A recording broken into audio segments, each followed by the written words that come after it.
Episode 12, Masih Perawan. Pagi yang cerah terus berjalan hingga siang. Siang pun masih terus melaju hingga sore hari. Hingga pada akhirnya kafe kecil milik Bu Dewi itu pun telah tutup. Masih melanjutkan diri menuju istirahat. Fanny pun mulai membersihkan dirinya setelah hampir seharian ini melayani banyak pembeli. Lelah, sudah pasti, namun dirinya tetap sangat bersyukur karena di tempat inilah dirinya bisa hidup dengan lebih baik. 2 hari sudah Fanny bekerja dan tinggal dengan Bu Dewi serta putri anaknya. Malam ini, Fanny tak langsung beristirahat. Fanny masih terjaga dengan masih memperhatikan layar handphone miliknya. Air mata itu pun telah bercucuran, entah semenjak kapan keluar. Fanny menangis tanpa suara. Hatinya masih begitu sangat terluka karena berpisah dengan putra yang sangat disayanginya Alvin. Rindu, itulah rasa yang begitu menyelimuti hati Fanny. Andai jika diperbolehkan, ingin sekali rasanya Fanny membawa putranya dan membesarkannya. Dengan masih menatap foto kebersamaannya bersama sang putra, wanita muda yang masih belum genap berusia 21 tahun itu pun masih terus menangis. Fanny memunggungi pintu kamarnya, ia sengaja menyembunyikan tangisannya karena ia khawatir ketika ada seseorang masuk lewat pintu kamar, dirinya sampai ketahuan jika sedang menangis dan Fanny tak ingin hal itu. Sayang, Alvin, Bunda merindukanmu nak, Bunda ingin peluk Alvin. Batin Fanny dengan menangis sesak. Fanny, kamu menangis, seru putri tiba-tiba dari seberang kasur. Sontak Fanny pun langsung terkejut, bahkan tubuhnya sampai terjingkat. Hingga tanpa sengaja handphone yang ia genggam tadi terlepas dari tangannya dan tergeletak di atas kasur. Dengan terburu-buru Fanny pun segera menyeka air matanya yang tadi sempat meluncur dengan begitu derasnya. Fanny, kamu menangis lagi, kenapa kamu menangis? Ini sudah yang kedua kalinya loh aku melihatmu menangis. Seru putri lagi. Fanny pun cukup tertegun setelah mendengar penuturan dari putri. Apa, yang kedua kalinya, berarti putri pernah melihatnya menangis sebelumnya. Lalu putri pun menatap handphone Fanny yang masih menyala itu. Terlihat jelas jika di layar itu ada foto Fanny dan juga sosok anak kecil yang duduk dengan tersenyum di pangkuannya. Merasa penasaran, putri pun akhirnya meraih handphone itu. Put, sini handphonenya, biar aku isi ulang dulu daya listriknya. Seru Fanny dengan mengulurkan tangannya agar putri mau memberikan handphonenya itu. Tidak, kamu masih belum menjawab pertanyaanku. Tolak putri, lalu gadis itu pun mulai duduk di dekat Fanny.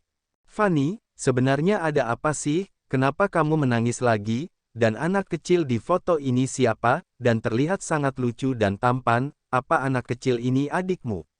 Petik 2 titik, seru putri lagi, dan dia pun begitu sangat penasaran. Fanny terdiam sejenak, mungkin sekaranglah saatnya bagi dirinya untuk menceritakan semuanya. Daripada nanti baik putri maupun Bu Dewi mendengar berita yang tak benar tentang dirinya, ya lebih baik memang harus diceritakan. Fanny, kok kamu malah diam sih? Kamu kebiasaan diam ya?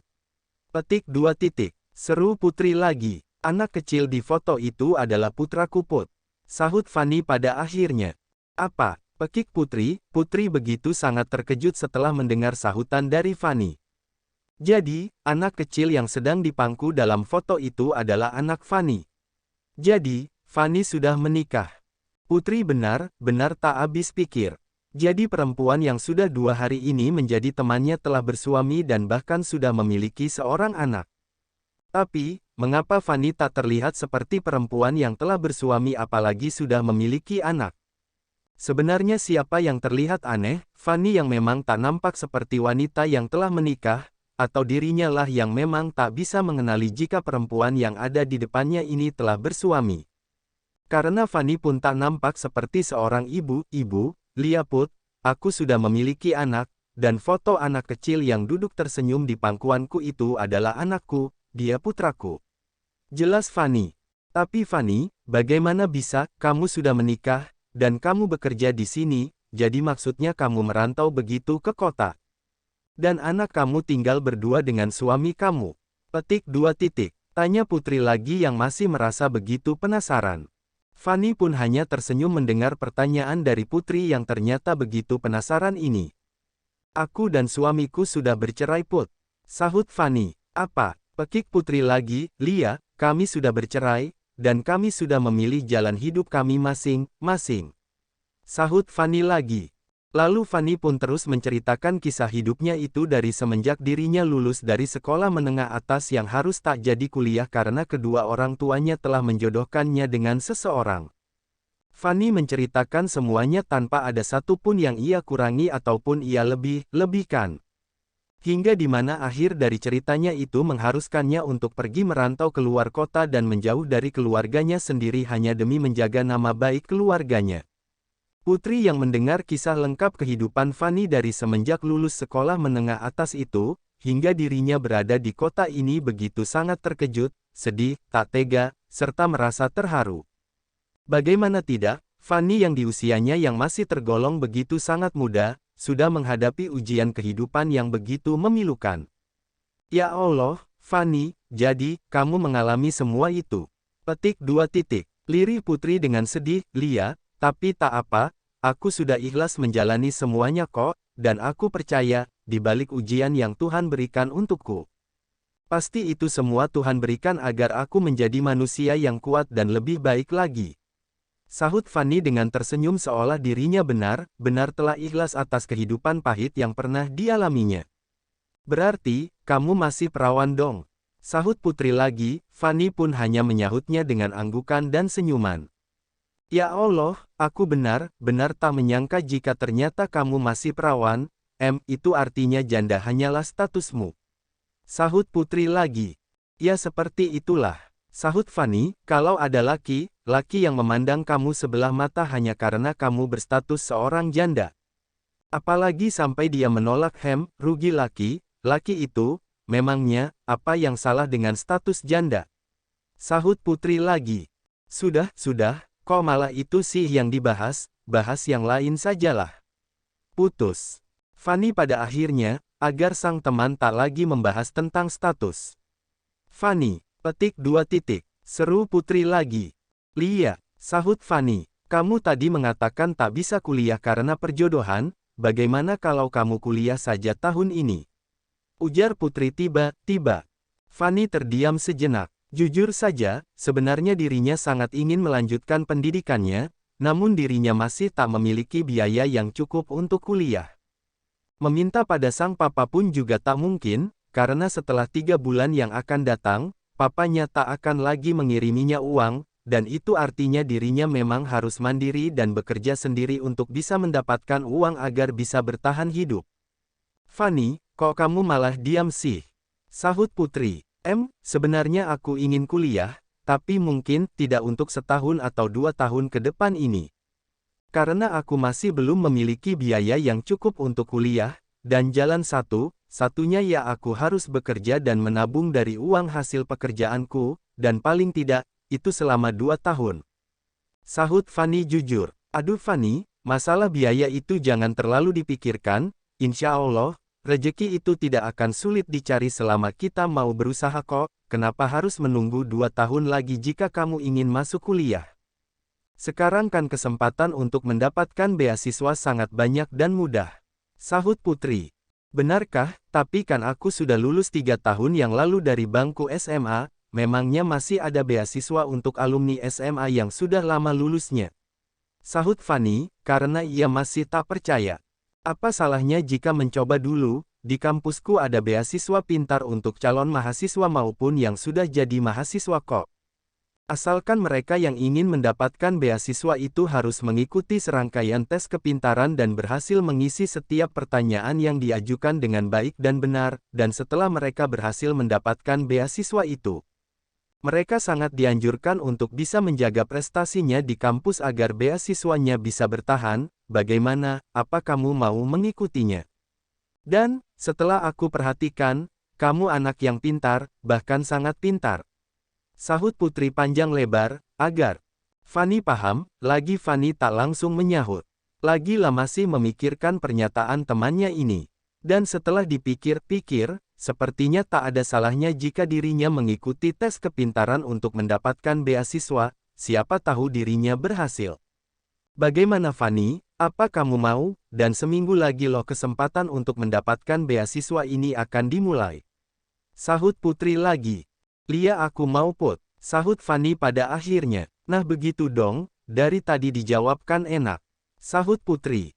Tapi caranya bagaimana? Apa aku harus ke kampusmu dulu untuk mengikuti tesnya atau bagaimana? Petik 2 titik. Tanya Fanny. Aduh, kalau soal itu mudah, kamu bisa mencarinya di jejaring internet, besok akan aku berikan linknya, kamu bisa daftar dan mengisi pertanyaan yang tersedia di sana. Sahut Putri dengan santainya. Fanny pun mengangguk paham setelah Putri menjelaskannya. Hatinya cukup senang saat ini. Akhirnya Fanny bisa mendapatkan peluang untuk bisa melanjutkan pendidikannya. Fanny hanya bisa berharap, semoga apa yang dipilihnya saat ini bisa memberikan nasib yang baik untuk masa depannya. Dan tanpa Fanny sadari, kesedihan yang Vanessakannya tadi, sudah mulai berkurang semenjak temannya Putri mengajaknya untuk selalu bercengkrama yang menggembirakan. Sehingga meski hanya sedikit, kesedihan yang Fanny rasakan bisa berkurang, hingga akhirnya, kedua gadis itu pun sama terlelap mengarungi mimpi indah mereka. Pagi hari yang begitu menyejukkan dan bisa memberikan ketenangan pada setiap insan yang telah terjaga, nyatanya tak semua insan bisa mendapatkannya.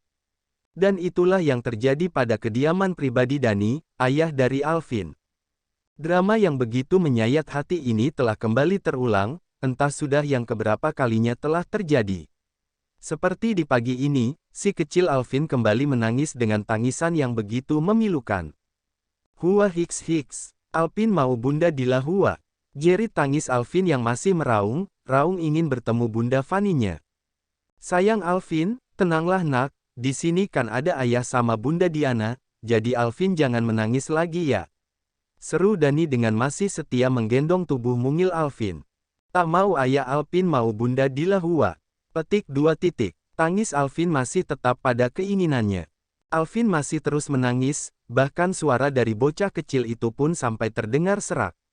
Meski Alvin tak lahir dari rahim Fanny, namun kasih sayang serta ikatan batin di antara keduanya begitu sangat kuat. Alvin sungguh begitu sangat merindukan bundanya, ia begitu sangat rindu. Bahkan semenjak dari kemarin bocah kecil itu begitu sulit untuk diajak makan. Bahkan kini tubuh gembulnya terlihat sedikit mengecil karena kerinduannya pada sang bunda.